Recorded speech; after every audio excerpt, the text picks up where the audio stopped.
Okay. Now we're good. My fat fingers. What? You have a cute manicure though. Thanks. Kristin, welcome to the show. We're so happy to have you here.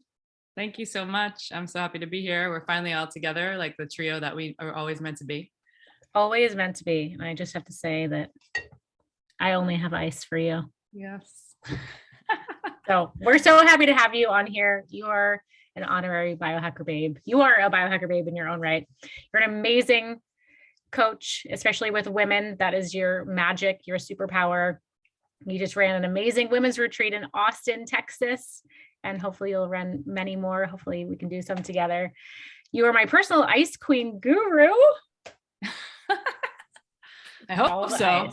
All the ice. You just have so much to offer our audience, and we're so excited to talk today. And I think we could go in a million different directions, but what inspires me the most about you is I think you're such a creative problem solver, and you do a lot of work with women. So I love to kick it off and talk about some of the biggest challenges that women experience, and how do you personally foresee ways to get them through limiting beliefs, obstacles, challenges, wherever you want to take that. Yeah. I mean, I think, I imagine that you both see this a bit as well. Tends to be that around the time, it's typically like 30 to 55 years old, when women are either struck with this notion of, oh, there's aging is a thing, and I have to watch out about my body composition, right? It's quite often brought to me like, I want to lose weight, I need to feel better in my clothes. What that's really about is recompositioning our bodies in a way that makes us feel confident and wonderful. And I think that we maintain a spark in the way that we walk into a room with other people. And on the top end of that age range, I have women that are coming to me with cycle dysfunction, perimenopausal issues, or they're already in menopause and they're trying to figure out their bodies, maybe even for the first time.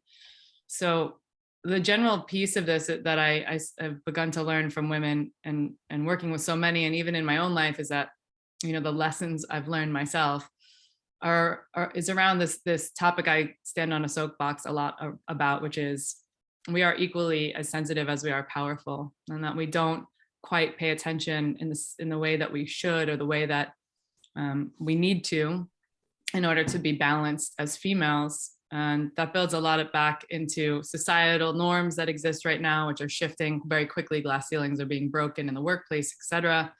And I think it also relates to how we look at ourselves in the mirror, and the way that we speak to ourselves, and the level of confidence that we bring, and the level of, or the lack thereof judgment that I want women to bring into the world when it comes to other females, right? Because there's nothing like a group of women getting together that actually lean into each other and can help each other rise.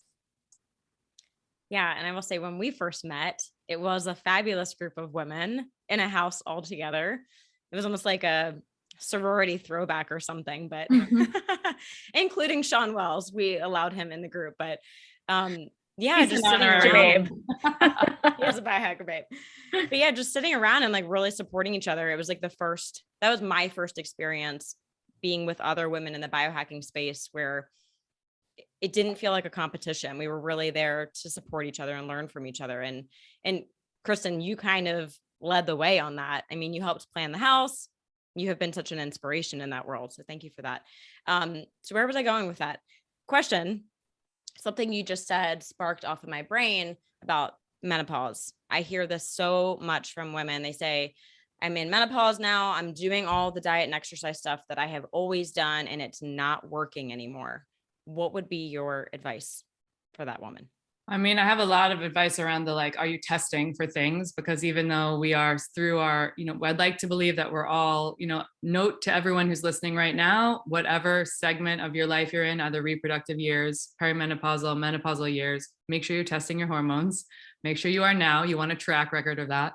But if it's the first time that we're just starting to test, even in menopausal years, I think it's important to test hormones. It's important to test cortisol. It's important to test toxicity, amongst other things, whatever is affordable to someone's wallet, to be able to get some insight. I think that's always the first thing I want to know, because if we are blaming things on menopausal conditions, then that aren't menopausal, then we're going to be going down the wrong path to try to correct some of that, to course correct and find solutions.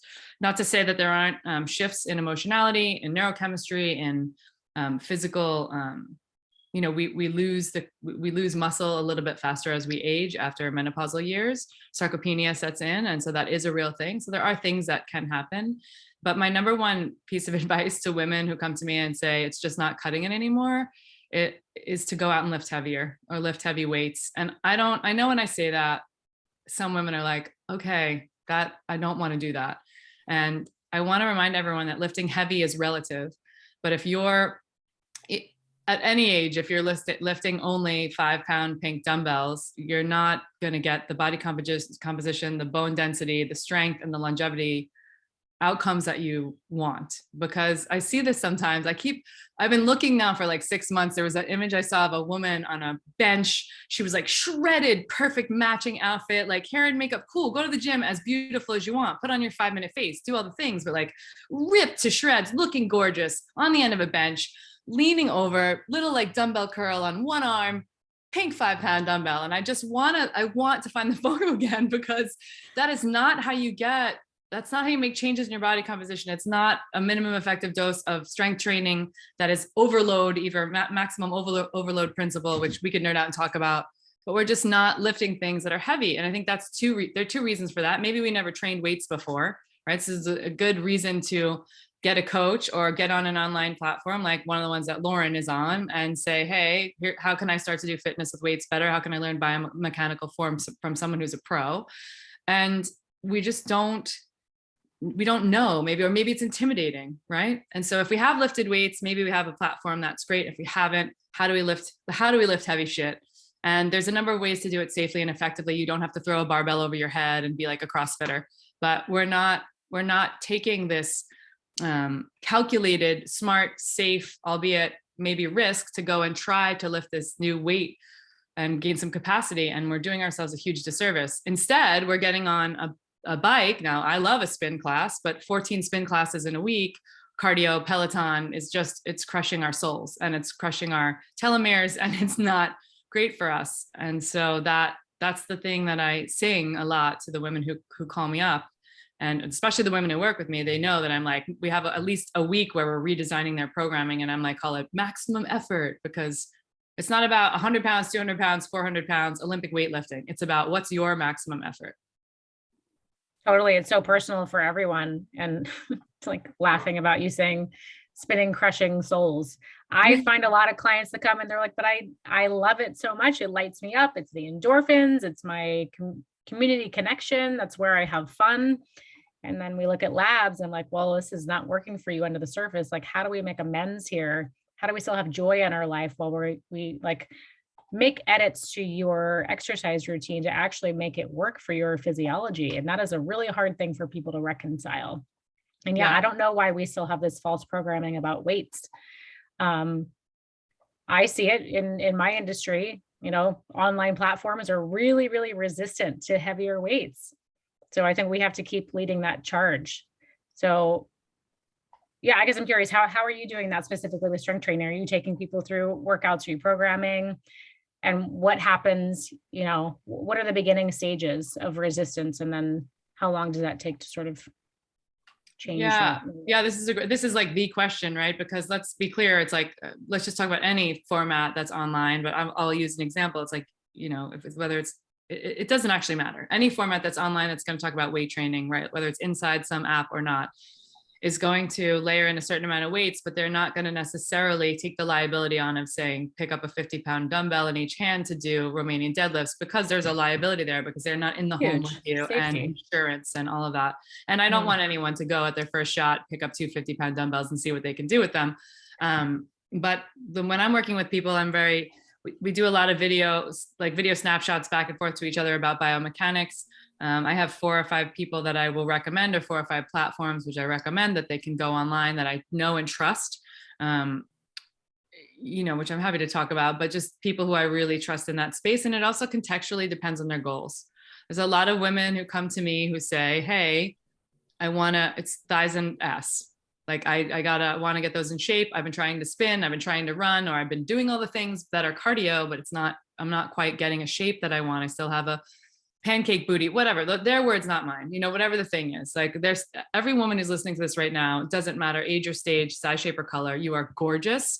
You are winning the world, and you are changing your communities by getting up every morning and acting in the way that you do into those communities, and understanding and taking in and considering everybody's viewpoint, which is what we neurologically do more as women typically than biological males.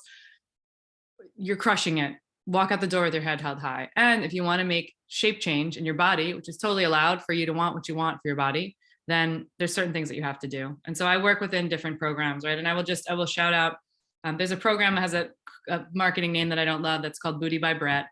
And I do like Brett's work with women because he basically trains you safely through video and programming to lift heavy. And there's a home version, and there's an app. Take the sheet of paper to the gym version. Watch the little video, do it at the gym. I think people can also start by working with a personal trainer in person. Doesn't have to be forever. It could be 10 sessions saying, hey, show me how to do these things. And I will program for people as well if they have some level of knowledge in basic gym, like etiquette, function, what the machines do. And I will write programming for them, but I'm just always cautious as well, because we want to start with biomechanical form. And my online clients, quite often I link them up with someone who's local.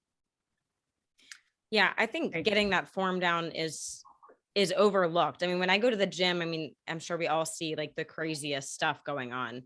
And I think maybe because the three of us are dancers, that came a little bit easier for us. Like things in the gym just feel natural. Like, why would you do it that way? That doesn't that can't feel good in your body. Feel good. Yeah, like isn't it the one I've showed with you? I want to just look at it. Isn't it called Gym Hardos? Isn't that the one I've like shared with? I think I showed Lauren one time. It's like a really beautiful opportunity to see how people take equipment in the gym and do the opposite of what it's designed for. It's like an Instagram handle called Gym Hardos, and it's just literally like people doing. I mean, it is creative expression. It's creative expression. Okay. It's not about making fun of people, or maybe it is, whatever. It's a humorous channel. But it shows you how many varieties of ways you can use these things, both correctly and incorrectly. And so that's important. And, the other thing is finding safe, fun, and effective tools. I'm in the middle of a protocol right now myself that, it's a harder machine to get your hands on. It's called the ARX, and you get on it, and it's a very safe setup of range of motion. You set up once, and then you can go on to all of the exercises you've set yourself up for safe range of motion, and you can just do them. And it's intensely hard, and it tends to be a little bit shorter than a regular workout. It's giving you maximum eccentric loaded work. And so that's a thing. And that's just another layer of the rabbit hole that is strength training, that we have to figure out the ways that we can do this kind of strength training efficiently. And the more we have access to, let's say, call it biohacking tech or machines, or people who can train us how to do this safely, the better off we are. Because the last thing you want is an injury, right? Then you have to reroute everything you're doing to healing that injury. Yeah, so much harder to backtrack. I just think we need greater access to tech like this. Like, I feel like the three of us are super lucky that we are able to use these machines. The average Speak for person. yourself. Speak for yourself. Okay. I have a sauna in my basement. Okay. All right. I get the ARX like twice a year when I go home. That's like my treat. Well, it's just with them teaching women how to eccentrically load and what a negative is. And like, there's a level of autonomy that we need to, like, there's Google, and it's not always your friend, but understanding what a negative is, understanding eccentric load, understanding how that behooves us to utilize that more than weight training. There's a lot of books out there. There's a lot of trainers in the world, and finding a good trainer. I'm sure any one of the three of us, upon recommendation, or ask anyone in the audience, could DM or ask the question, and we could recommend someone who's a decent trainer in their area. And that's just like, here we are, perfect example. Find the others. Who are the women who are doing the things that you want to do? Find them and ask them, right? This doesn't always have to be like an energetic exchange of finances, but it's time, energy, money. And most of us who are on this wellness platform of the world trying to help others heal, we have programs that are paid programs, but we also have, I think, the passion to help other women get the recommendations that they need, so they don't go down and make maybe mistakes that we made, or just, marketing pitfalls of like, we go to something because you're like, oh my God, collagen is going to make me look 10 years longer. I'm going to drink 5 gallons of collagen every day in my water. And it's like, cool, joints and bones will be happy, but mostly the rest of it isn't true. So those kinds of things, digging them up and discovering them, I think can be discovered from other women. I went this retreat I just did. This is a quick sidebar, but very relative. We had a Saturday night dinner that was one of the 5 best meals I've had in my life, that was cooked by Naisha Arrington, who is on Top Chef and who is now a host with Gordon Ramsay on Next Level Chef. And she's an incredible woman. She's breaking glass ceilings for Black females in the kitchen, running shit, amazing chef, and dear friend of mine. And she cooked this meal. And at the meal, as we broke to go get dressed to have the dinner, I said, there's one assignment. We have no activities tonight except to chat and get to know each other, which women always want one night to do that. And there's one assignment that will take you 5 minutes. And that's every woman in the room who has her period needs to find a woman in the room who has stopped bleeding and is in menopause or has gone through perimenopause at the very least. And you need to have a 5-minute conversation about what that's about, what your period cycle feels like if you have it right now, what are the challenges, and what it feels like to go through perimenopause and menopause, because there's a ton of shame around it. There's not enough conversation, and we're not asking. And maybe we didn't know to ask. So if my small part in the world is to tell, 15 women that are in reproductive years and 15 women that are perimenopausal or menopausal to cross that conversation over dinner. Like, it's a women's dinner. No one's going to be weird about it. Let's have the conversation. What does that feel like? What happened? Why did no one tell you? What are hot flashes? When should it happen? Or is it happening too early? Am I amenorrheic because I've been working out too hard and I'm having chronic cardio crush my hormones?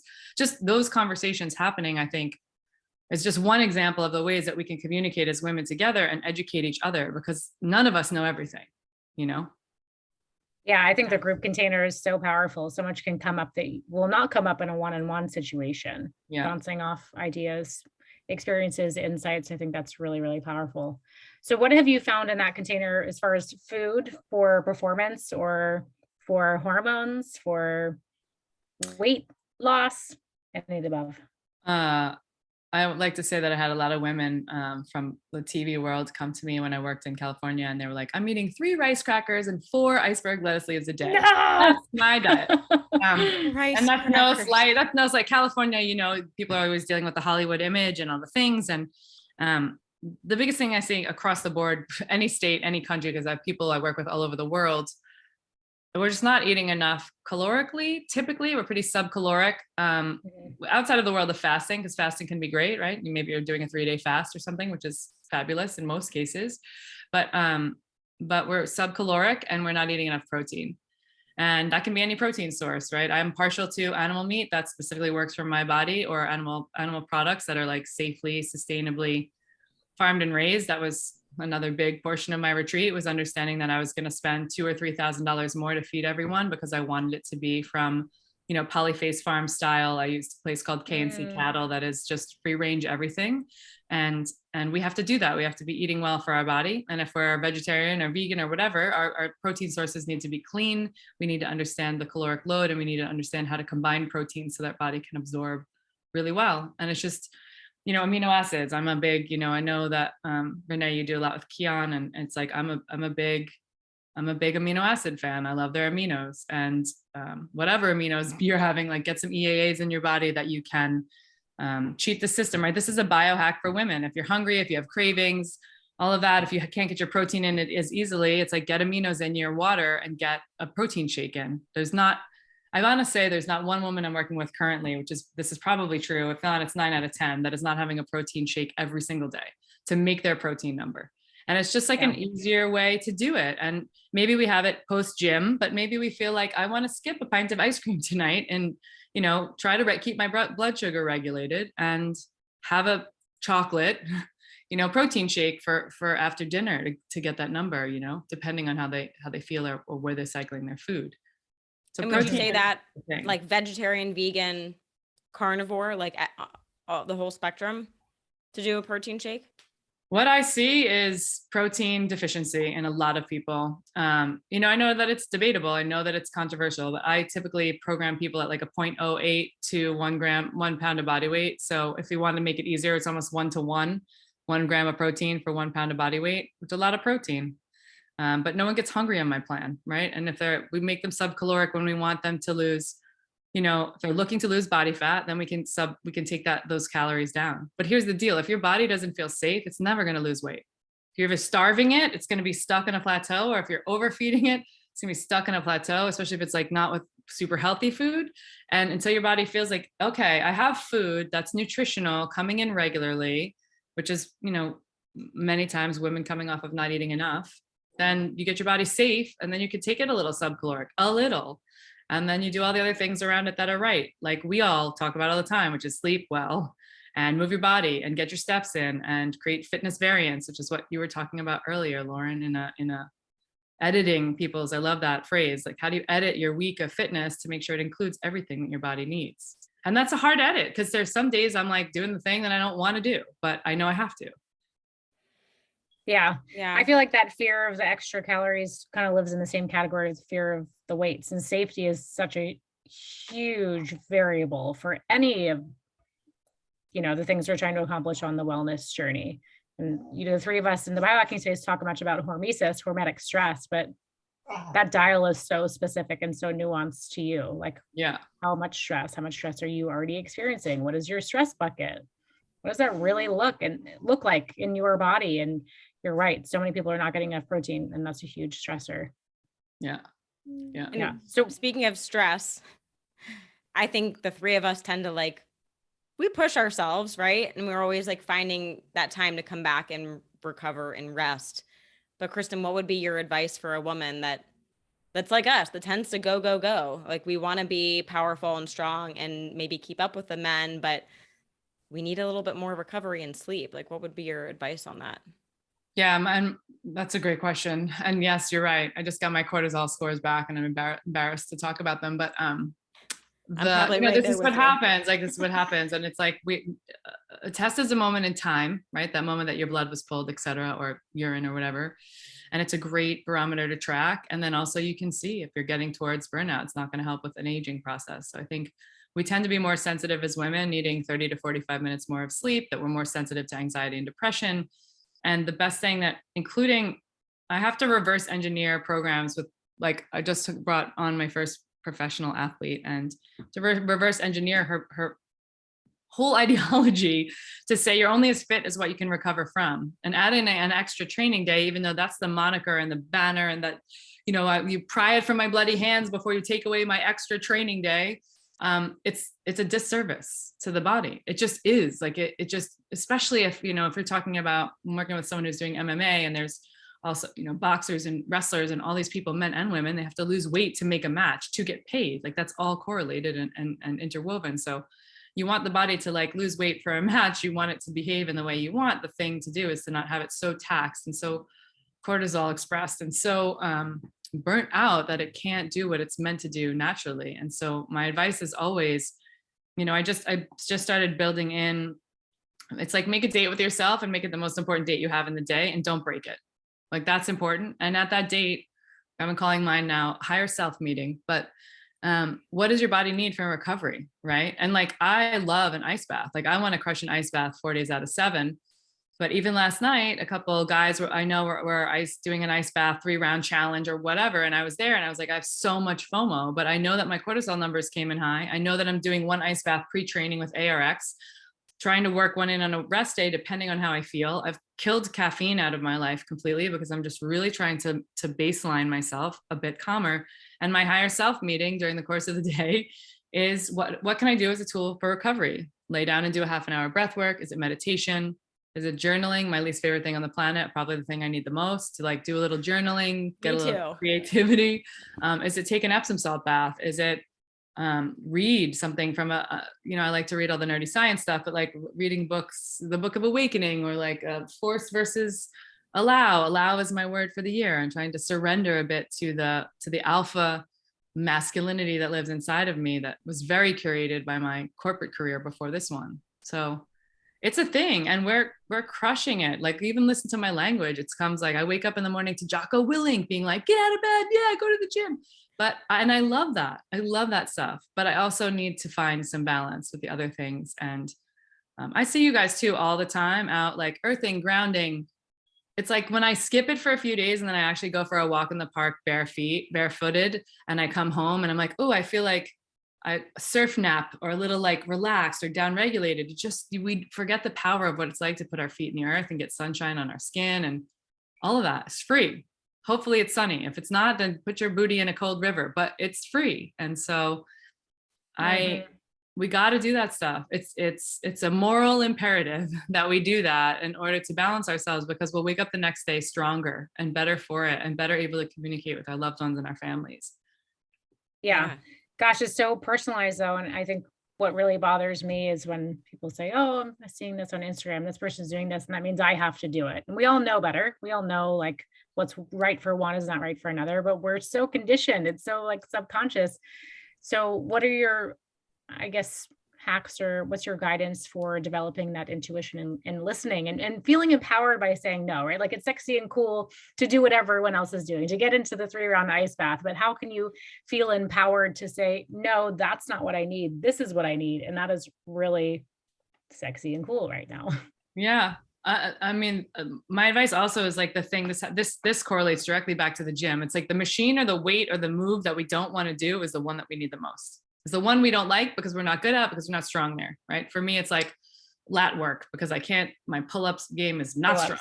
Same. And so it's like lat work, and I'm like, oh, lat work. Okay, whatever. I'm going to do all the other stuff I love. I love a squat. I got strong legs and all day. Okay, lat work. And the same thing. It's like, I love an ice bath. There's almost no other woman on the planet, I would suffice to say, that, or, top 10 women on the planet that are crazy enough to be like, I would go in cold every day if I felt like it was good for my hormones. And I go in as much as I can. And yeah, it's like I have to bite my lip last night when I'm like, okay, and what do? I like get on the amp coil instead. And it's not that the amp coil isn't awesome. It's awesome. But you know what? It gives me down regulation. And I don't down regulate as often as I should. Even sitting up and getting up and meditating and journaling in the morning, there's another period in the day that my body needs to down regulate. So my advice is like, think about the other courses of action you can take that actually will help you set yourself up for better sleep. Or like, could you meditate every day, 20 minutes for 7 days, and just make a note of if that made a difference? And I guarantee you it will. Like, meditation changed my life. And I'm sure that at some point I thought that would sound woo-woo, but sitting in stillness is hard for me, not for everyone, for me.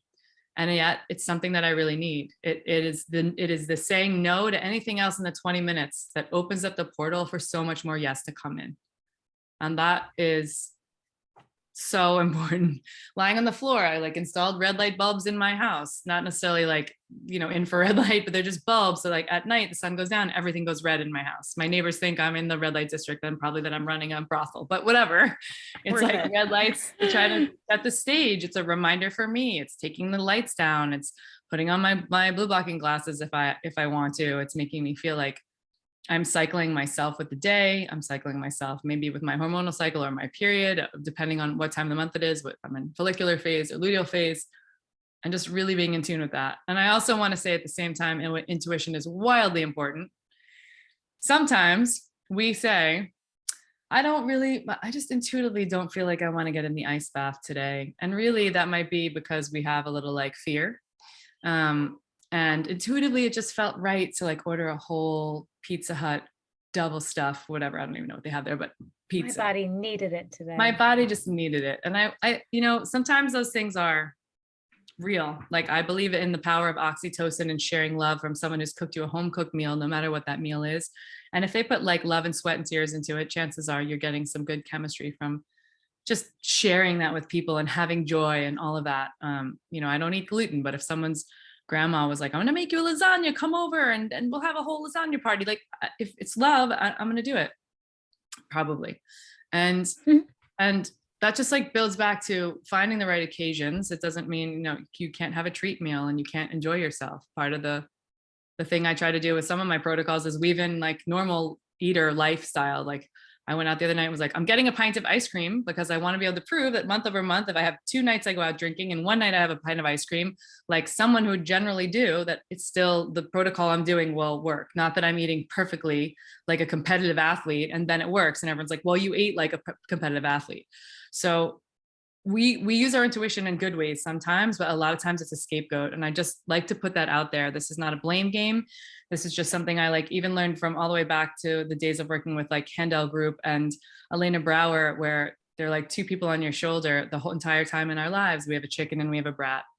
And so we have to check in and say, is this intuitively really what's going on? Or is there a little bit of fear, right? Is there this fear and the chicken, you know, we try to make it like a cartoon character to lighten the mood about it. But like, am I just having an innate fear that I don't need to have? All of us have done something, like even in your first ice bath, when you get in it, you're like, oh, you get out, you're like, oh, it's not as bad as I thought. Right. So the fear is something that we don't need to lean into. Renee's like, still sucked, still hated it. I thought it was worse than I expected. was pretty aggressive. We should start with the ice barrel, Renee. Yeah, true. And then please convert me, please. Yeah, Morosco's rough. And then the other thing is it's like the chicken or the brat, and the brat shows up more than the chicken. I see, which is the brat is like I don't wanna, because I don't have to, because I had a hard work day. So I'm gonna skip the gym and I don't need to get in the ice. I'm gonna have this whatever dinner and just watch this trash TV. No, like, and again, no judgment. You want to watch trash TV and take a night off of working out or doing ice or whatever, then do it. But we let ourselves off the hook far too often. And there is a balancing point between, you know, when I work with a pro athlete, there's like no adherence is never a thing. They're doing more than I even ask. And when I work with someone in a general population, you know, who's maybe just like me, that it's hard to adhere, and we need to kind of eliminate the hard and say, what's the adventure here? How can I lean into it? And that sounds like easier said than done. And that's why you get a coach. That's why you get a coach. So that in the first 3 months of my year-long program or in my 3-month program, I text people every day and I'm like, what's going on today? How are you feeling? And some days, like, yes, everyone's excited and proud to share. And some days people are like, oh, I'm fine. And I'm like, what's really going on? But this is just how we build habit and routine and make change. And again, this all builds back to community, right? If I knew if I was going to do a fast for a long period of time, if I was like, guys, I'm doing a 7-day fast. Lauren, Renee, can I call you, check in just every day, non-invasively, just to say, hey, I'm here, it's going well, or I'm really hungry, or whatever's coming up, you guys would be like on the other end going, cool. And if the day came on day 4 where I just didn't check in, maybe one of you would be like, what's going on, Kristin? This is how we do in community, right? We adhere better in community. Mm-hmm. Yeah. And I like the analogy about that, because it reminds me of like when you look at your Aura readiness score, you know, we always say, you know, if your readiness score is 60, don't go to the gym, don't push yourself.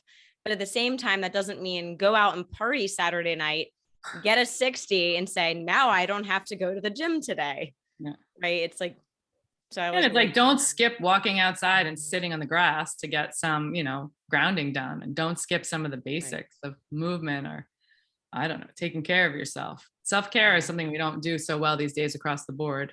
And the one other thing I just also like to always shout from the rooftops, which is like, with women are in their reproductive years and they're worried about, you know, if they're wanting to lose body fat or they're wanting to recomposition their body, just really, there still isn't, look, there are a lot of people working on it, including me, but there still isn't a great periodization schedule for strength and conditioning around your cycle. And we have the capacity to build all this muscle for 10 days a month, more than any other day. It's probably 8 days a month, but everyone's cycle is different. So I always say 10 because it's a wacky window. But yeah. And what's the window for that? Yeah. It's around day 6 to day 16. So that's 10 days, but probably it's like 8 days in there, depending on how long your cycle is and when you have your estrogen spike happen. But just hundreds of studies since the 80s have given this over to us, you know, and it's, if I can be more efficient in less time, and if I can get the opportunity to take like 2 or 3 days off of the heavy training in the luteal phase before my period begins, because my body needs that. And that doesn't mean do nothing. It means get your steps, maybe a little steady state cardio, or maybe just some like stretching, or I love mobility work. That last week, Lauren has so much great mobility on her platform. What's the name of that platform again, Lauren?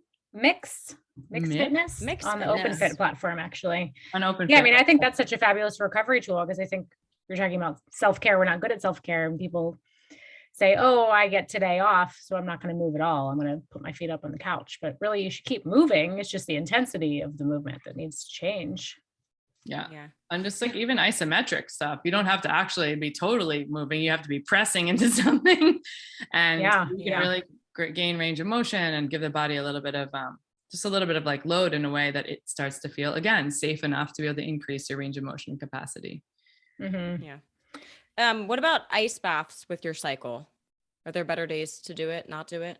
It's like a big question I get asked, and it's really interesting. There is a big piece of intuition around that. When I'm like right pre-period and during my period, I love to get in an ice bath. I don't have I've worked really hard to balance my hormones best I can. And I don't have a lot of PMS symptoms. I have a little more hunger and cravings. That's about it. But during my period, I feel a little wah. And because of the like the brain chemistry boost you get, norepinephrine, dopamine, when you get out and you have like oxytocin hit and this parasympathetic rebound, it just makes me feel a little more even and a lot more positive. And so I like to do it during my period, but I definitely do community sessions here where women will come and say, I want to breathe and I want to watch, but I don't want to do the ice because, I have my period. And in some Ayurvedic culture, philosophy, et cetera, like they say, don't get cold like that. But I've yet to see anything in the research that feels detrimental or a bad time. Like, do not absolutely do this during this day or week of your cycle. Although I bet there is some contraindications for some women, some issues. And of course, for the general population, just ice baths are bomb. They are amazing for you. There's so many longevity benefits. It's a shapeshifter, meaning it's a way to recomp the body. I could not be more in love with a tool than I am with the ice baths. But, if you have a pacemaker, if you have really bad diabetes, like obviously you want to go to your doctor and just ask those questions first to make sure it's safe for you to get into the ice. But yeah, I get asked that question a lot. I run an instructor training for cold and breath. We talk a little bit about sauna and performance training as well. But in that training, I have a little bit of research. It's not, the challenge with cold is the research is so widespread. It looks like, Soderbergh will say it looks like 11 minutes a week. I think it's more optimal sub 40, but then like 6 minutes a day kind of seems good in the research, but it's just, a lot of it's on men. A lot of it is widespread in like, if it's a flowing river or it's ice cubes or it's, just different conditions and not big enough sample sizes in some cases. And I wish we had more research on women. I do say for women, the one important thing is I don't believe that it's a good idea for women to ice plunge every day. I think that there can be some, especially if you start with hormone dysregulation, there can be some more disruption in your hormonal patterns. I have a lot of anecdotal evidence for that. I put over 2,000 people in the ice. I've done multiple days in a row, 34, 35 days in a row, probably is my most, just to sort of explore it in my own system and kind of screwed up my hormones. And again, it's an N of one. But if the thing is that we could go 4 days a week and get a benefit and 7 days might crush us in some other way, like why would we not just try to stay in a minimum effective dose and that range versus take the risk, especially if you're showing up amenorrheic, if you're showing up perimenopausally, if you're showing up in a way that feels like your hormones are already dysregulated, I think ice can still be good, just not every day. Yeah. Would you argue for more consistency though? Aren't we seeing in the research that the body likes consistency with cold exposure, but maybe like the volume, the time in the ice is. Yeah. What's up, Instagram? I'm going to go get an ice bath once as I can do my Insta profile. Right.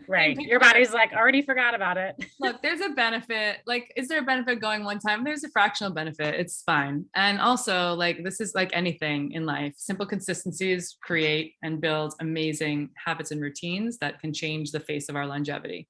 And if we don't apply ourselves to sweetly understand our minimum effective dose and layer those things in, and again, I think this applies to cold. I think it applies to strength training. That you go to the gym once, so you're getting a benefit fractionally.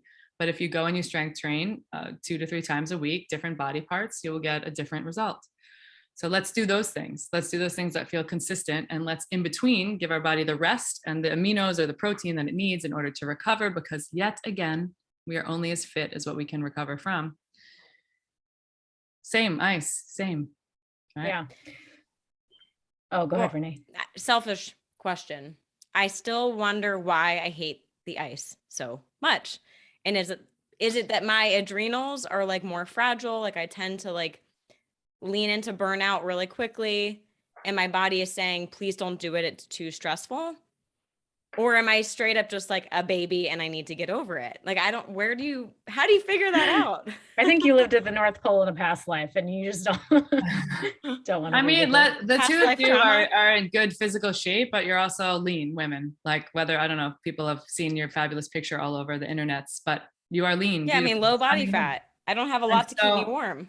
So there is a little bit of that. I'd like to suggest that, like, what would it be like for you to wipe that slate clean, like a spotless mind moment, and say, what would it be like for me to like really lean into the adventure of cold? And that's a hard thing to do. It's a mental shift. And I the really brief story for me is that I've been in cold for years and years, not really understanding how to do it. When I was younger, I was in like Russian and Turkish bathhouses and the Korean spas and being like, oh, I'm in the cold for like 10 to 15 seconds. I have to get out now. Oh my gosh, like all silly sort of, even like from 18 on, until, 5 or 6 years ago, where I really started to understand the ice. And for me, it was like an alpha moment that created what I think the reason I like ice and I like the cold and I am good at it, if there's such a thing.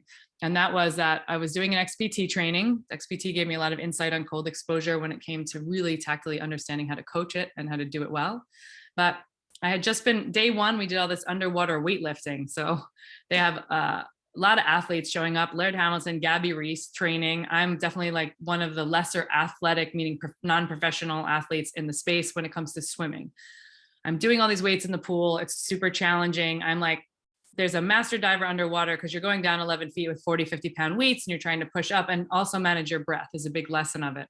My panic brain, even though I have a dry land breath hold time that's decent, I get in water and it's like it all goes to pot. It's like, okay, I'm in a panic. My brain takes over. So I was like, I came up on the last pull of the weights to the top of the surface. And like, I was like, thank goodness it's a pool. No one can see I'm crying.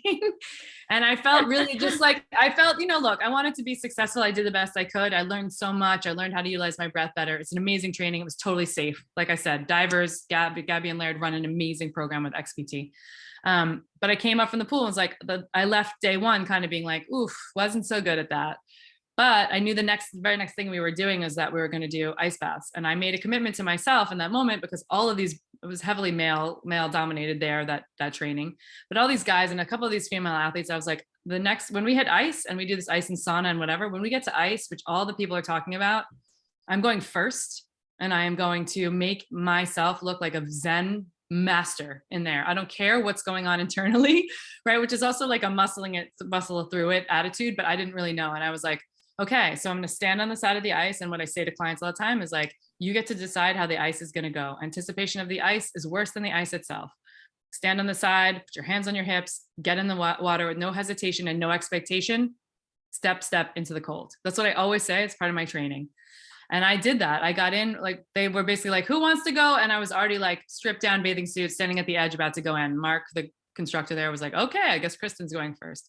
And I got in and I did 3 minutes without, I saw every one of the guys around the thing seeing me go in and being so chill, so zen, so calm. I saw their faces go from being like to, oh, this woman's going to do it like this. I have to do it like this now. Cause I wanted, and again, I'm going back to the philosophy of alpha, because I was like, I need to prove myself, right? Which isn't true. Like, that's just an ego thing.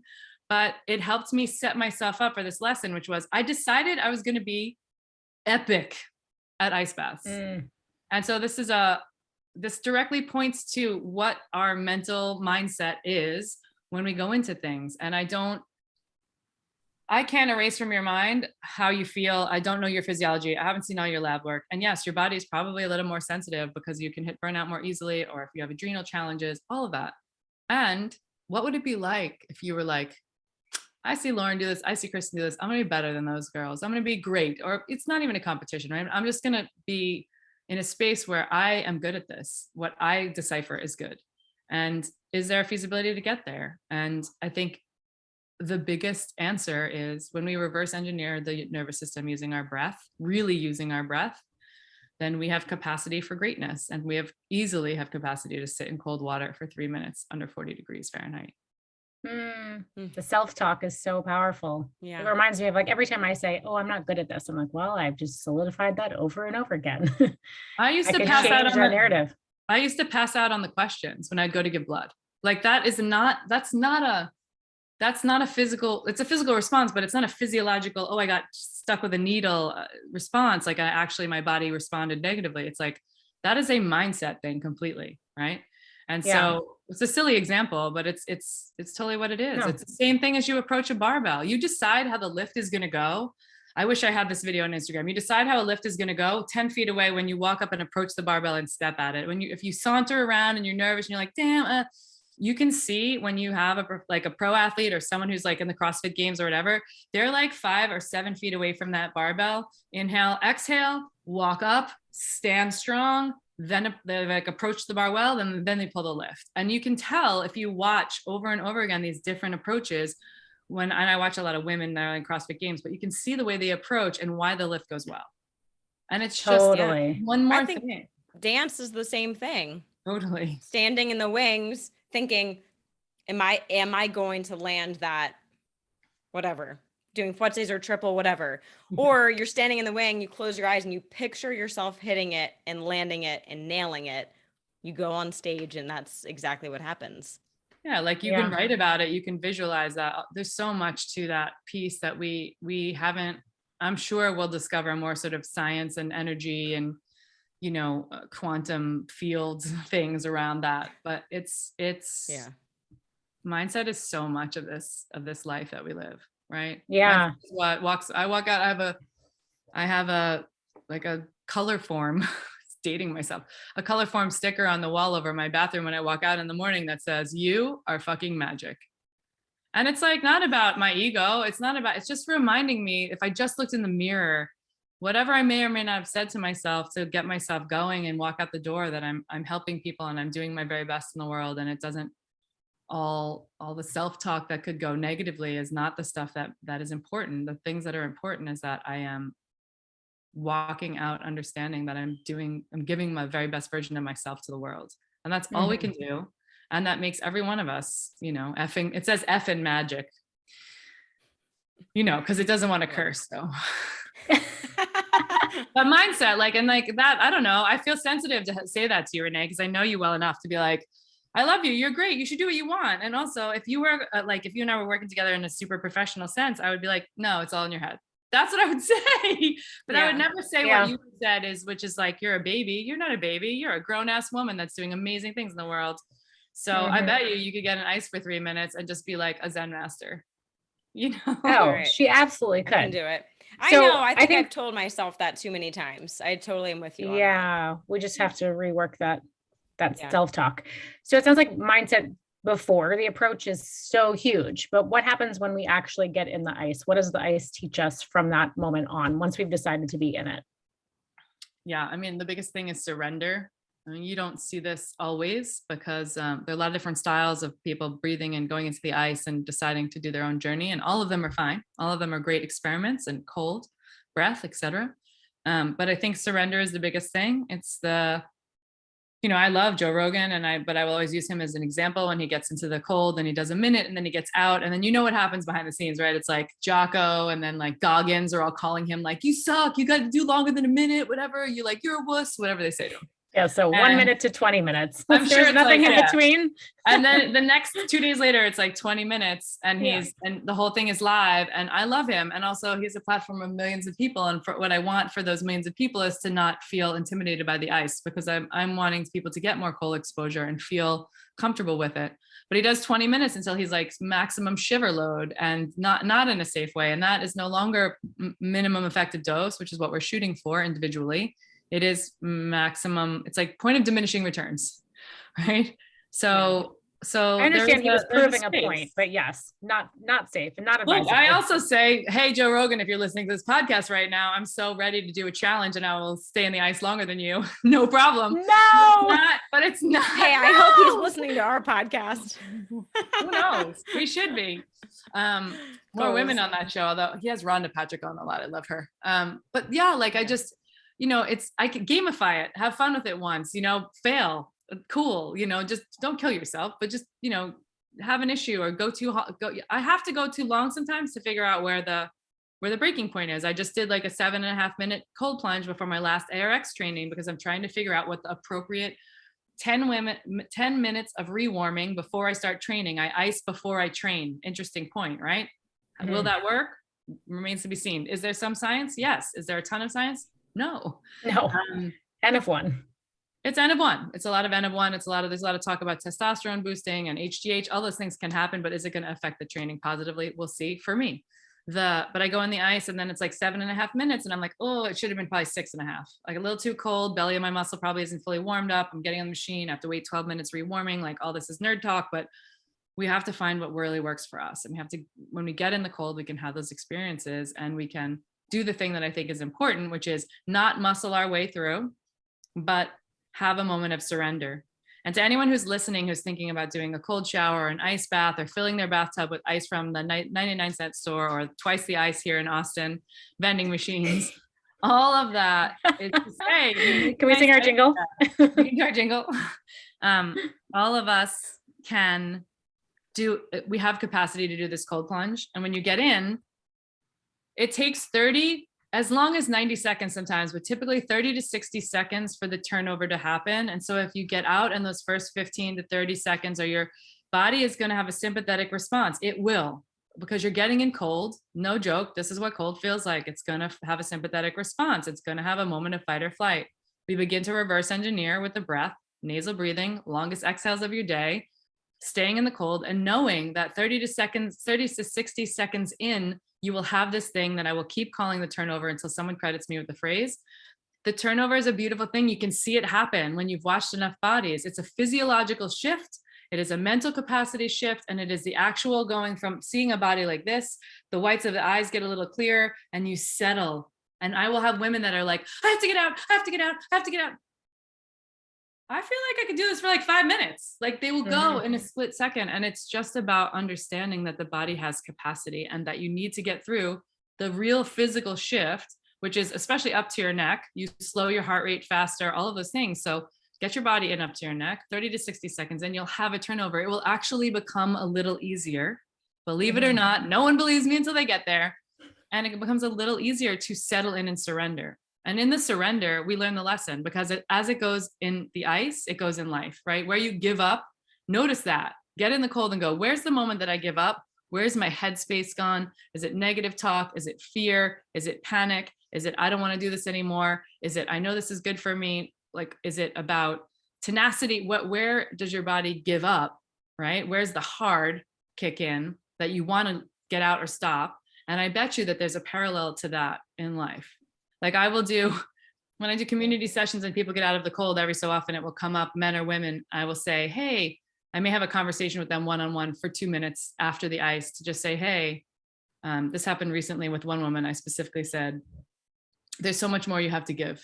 And she's like, what do you mean? And I was like, there's so much more you have to give the world, and you're masking some of it. You're like holding back. And I can see that. I can see that because what I see in a person is I see them apply a dose of stress and then their behavior as response to it. And so in any heightened condition, that is how a person will probably respond, most likely, right? This is a microcosm of a larger reality. And I'm not here to be like a tarot card reader or to read people. I have no like psychoanalytical background, but I can see how people, where they give up and how they shift and how they manage themselves in the ice is how they manage themselves in some parts of life. And I consider it part of my job to empower people to understand what they can learn from the cold. And so men or women or whoever shows up, I like to remind them what their thing is, like what I see. And I always say, take what you want, leave the rest. But I'm telling you, there's moments that I'm right, because I know, and it's just about, especially with women, like you can see how someone walks into the space from the door in to the ice, to the managing it. I've had a couple on the ice recently, and I was like, I can totally see why you guys work as a couple, because your behaviors in the ice are totally opposite. Like you can see where the strengths are of one and where the strengths are of the other. And it's not better. That's really cool. They click, and I'm like, oh, he drives the car, you do the cooking, whatever, I don't know, whatever it is. And it's like, and they're like, oh my God, how can you see all that? I'm like, because I watched how you responded, right? Who's the extrovert, who's the introvert, or more so. So That it's is cool. so fascinating. It's cool to discover people that way. And that's not the whole point, but. No, but that's such a great reflection on life. And I've experienced that. I think just to confirm, like I've experienced the turnover with you. I've experienced like, okay, hard for 30 seconds. And then yes, it really does get easier. And then that's the resiliency. You're like, I can do hard things. I've also experienced not having the turnover where the whole thing just sucks. Like you and Freddie holding my hand through 4 minutes of just tears, really hard, but also that opportunity to just stay in something that feels really uncomfortable also builds resilience. For sure. Like, we don't always have to back away from the shit, the uncomfortable. Totally. And I just remember that you brought yourself up as an example. I remember the day that we did that, and there was like some stressful stuff going on in your personal professional world.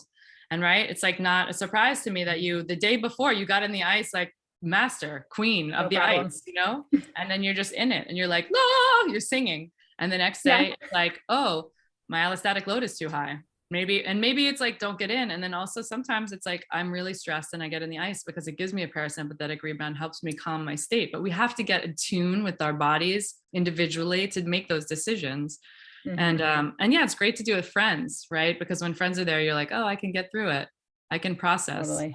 Sometimes the ice helps us process traumas too, and so there's an integration point, conversation points, and who knows, wherever you were in your cycle, if you're coming off and go and leaning, like if your body's starting to lean into the time when we uptake oxygen less well, there's that whole thing, then we can feel more pain sensitive. And that includes cold temperature sensitivity. So for sure. We are divine. So much nuance creatures. There. So much nuance. But again, that's why we work with coaches and experts such as yourself. So work with a coach and find your community. Truly are the ice queen. Okay, Kristin, I know we got to wrap things up, but can you give like a 30-second elevator pitch about red light? Because I feel like you also are such an expert on red light. Like I love it. Yeah. I love it. It's great. Who, why, how. I think the good news about red light, I have a research file that's got thousands of articles on like humans and rats. And since the dawn of time, since the 50s, we've been using red light. Even basically as the sun. We used to wheel patients out into the sun so that they could actually get healed faster. And then we said, pharmaceuticals, we don't have to do all the work of wheeling them outside anymore.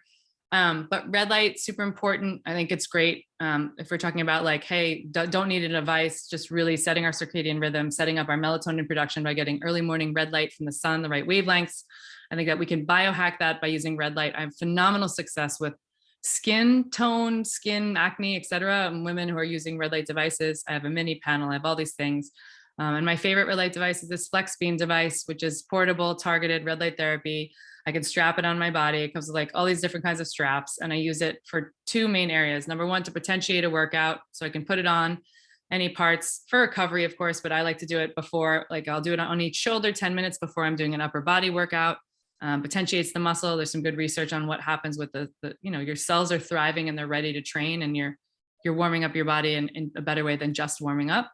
And then the other way I use it is in a down regulation sense, right? Which is I strap it around my ribs or I lay it on my upper chest at night.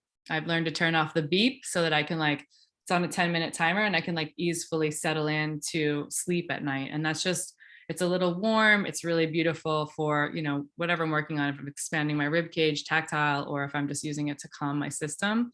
And there's just, I think a lot of people are like, I don't understand what red light's doing because it's just a light, but the wavelengths of light are so beneficial to us on a cellular level. And then when you see all these marketing things and it says 42 benefits of red light therapy, it seems like that can't be true. But when you boost your cellular health, because our body is a battery, and you charge those batteries with red light and your cells are working better, then everything starts to have a cascade effect and you hit so many other positive pieces of healing. So I think that's like a really, if someone's going to spend some money on something, getting either a FlexBeam or getting a panel or getting something that is red light targeted is a really beautiful spend because everyone in your house can use it, Everyone can benefit from it. And I know you guys are red light fans as well. I think it's a low hanging fruit at this point with the amount of research that there is on benefits. As long as it's from like a relatively reputable company and it's not like literally a red light bulb that you bought for $1 at the dollar store. Yeah. Just painted on red. Just to clarify that the red light bulb is unless if it's a heat bulb, you get some sweat on, but we want to make sure it's like reputable diodes that have the right wavelengths of light and, do your research, please. Yeah, do your research. I'm sure between your handle, Biohacker Babes, and all the Warrior Woman Mode stuff, we have enough recommendations for red light to get everybody. Totally. Well, our audience is very familiar with Light Path, and we love Scott, and he says red light does one thing and one thing really well. It's like mitochondria health, which is everything, just like you said. Yeah. Our audience doesn't know as much about FlexBeam, so thank you so much for sharing that, and we'll add some resources. I have both. I love both different applications, right? I don't always get time to lay under the panel and I'm on the go a lot. Yeah. Awesome. Like Thank you for sharing. Yeah. All right, Kristin, one more question. If you could share with our audience one piece of advice that they could start doing today, something to optimize health, wellness, mindset, anything that comes to mind that feels really, really powerful for you that they could start doing today? Yeah, there's only one answer to this question, and that is breathing better. And if I want to explain what that means in the answer, that's just spending 90% of your day breathing through your nose, inhaling through the nose, exhaling through the nose, keeping your lips gently touched together. Because the more we breathe through our nose, the better we oxygenate our tissues and filter the air and temp the air and all of that. And so learning how to use your breath, which is free and really easy to navigate, gets overlooked because we're all breathing all the time. So breathing better and down regulating. And I also just want to say about breath that you would be amazed when you really apply yourself in like a 3 to 5 minute session of, let's just say 2x breathing. That's the best example. So whatever count you have in your head, doesn't have to be to a clock, 4 seconds in, you double it on the exhale, 8 seconds out, nasal in, nasal out, 2x breathing, 4 in, 8 out, 2 in, 4 out, 5 in, 10 out, whatever you want. But with a focused effort on that and like long, easy exhales, you can shift not only your nervous system state, but really your mindset. Like if you're having anxiety, if you're feeling panic, if you're feeling total overwhelm, anything that's coming up in the world that we live in today, you can really shift your mindset, your attitude, and your body's state of being. And I think that it's just the most beautiful tool, and we're still not talking about it enough. Yeah, I love agreed. that advice. Thank you. Yeah. So where can everyone find you? Tell the people. People can find me at warriorwomanmode.com, and on Instagram, I'm Warrior Woman Mode. I have a podcast that's called Well Power. It's a slew of episodes are about to drop. It's insane. I've taken a bit of a pause from it, but it's coming back with full force. And all my stuff, my breath and ice cold coaching is under the umbrella of Sherpa. So it's a Sherpa breath and cold certification. That's all on the warriorwomanmode.com. So everybody can find it easily. And mostly follow me on Instagram because you get a lot of ice bath pictures, and then Renee and Lauren show up. And if you're listening to this right now, the other thing I want you to do is slip on over to the iTunes store and leave a 5-star review for these women because they are changing the world. Biohacker baby. Thank you, friends. It's Thank true. you. Leave a review. We And don't love just you. leave Love you 5 so much. stars. Say something that's like, say something. We want to hear from you. Oh Thank gosh, you so we much. appreciate that. Yes. Yeah. Thank you, Kristin. And then do the same. Leave a review for us and then go check out Warrior Woman Mode. You're amazing, doing amazing things in the world. We're so grateful for you, your friendship, and your work. So Yes. Same. And we thank you can't for wait to joining hang us out today. Yes. I'll see you soon, like 2 weeks. 2 2 weeks. weeks. Biohacking Congress. We will see hopefully everyone there. In Vegas, maybe. In Vegas. Yes. If Yes. you're listening, Thank you. come hug all of us. Please. All right, Kristin. Thank you so Thank much for joining us you. today. Thanks for having me. And thanks to everyone for tuning in. We'll see you next time.